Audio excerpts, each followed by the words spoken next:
d'anciens dirigeants africains à Libreville pour ce forum international souligne une réalité nouvelle, celle de la solidarité intergénérationnelle. C'est vraiment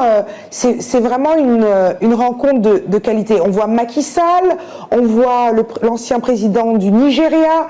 Non, franchement, chapeau bas au président de la République pour cette initiative et pour cette organisation. Le Forum international de Libreville n'est pas un événement isolé, mais plutôt le symbole d'une Afrique qui n'attend plus les solutions de l'extérieur.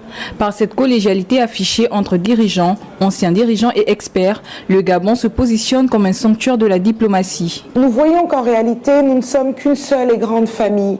Et c'est souvent dommage parce que peut-être que je vais paraître un peu fleur bleue, mais les actions qui doivent dicter le comportement de nos dirigeants doivent être des actions d'amour. Et ce à quoi nous assistons là, à l'instant, c'est à l'amour fraternel entre pays. Quand il y a de l'amour entre pays, il ne peut pas y avoir de guerre. C'est pour ça que le Gabon est un havre de paix, parce que le Gabon a toujours entretenu des relations d'amour, de solidarité, de fraternité avec ses voisins et avec le reste de l'Afrique. Si le Palais des Congrès vibre présentement sous l'influence des chefs d'État et des hautes personnalités continentales, la véritable réussite de ce rendez-vous se mesurera à sa capacité à influencer le climat des affaires et à proposer des solutions pour stabiliser le paysage politique africain. La présence d'anciens dirigeants africains à Libreville pour ce forum international souligne une réalité nouvelle, celle de la solidarité intergénérationnelle. C'est vraiment une rencontre de qualité. On voit Macky Sall, on voit l'ancien président du Nigeria. Non, franchement, chapeau bas au président de la République pour cette initiative et pour cette organisation.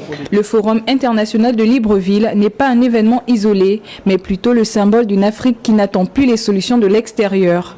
Par cette collégialité affichée entre dirigeants, anciens dirigeants et experts, le Gabon se positionne comme un sanctuaire de la diplomatie. Nous voyons qu'en réalité, nous ne sommes qu'une seule et grande famille. Et c'est souvent dommage parce que peut-être que je vais paraître un peu fleur bleue, mais les actions qui doivent dicter le comportement de nos dirigeants doivent être des actions d'amour. Et ce à quoi nous assistons là, à l'instant, c'est à l'amour fraternel entre pays. Quand il y a de l'amour entre pays, il ne peut pas y avoir de guerre. C'est pour ça que le Gabon est un havre de paix, parce que le Gabon a toujours entretenu des relations d'amour, de solidarité, de fraternité avec ses voisins et avec le reste de l'Afrique. Si le Palais des Congrès vibre présentement sous l'influence des chefs d'État et des hautes personnalités continentales, la vérité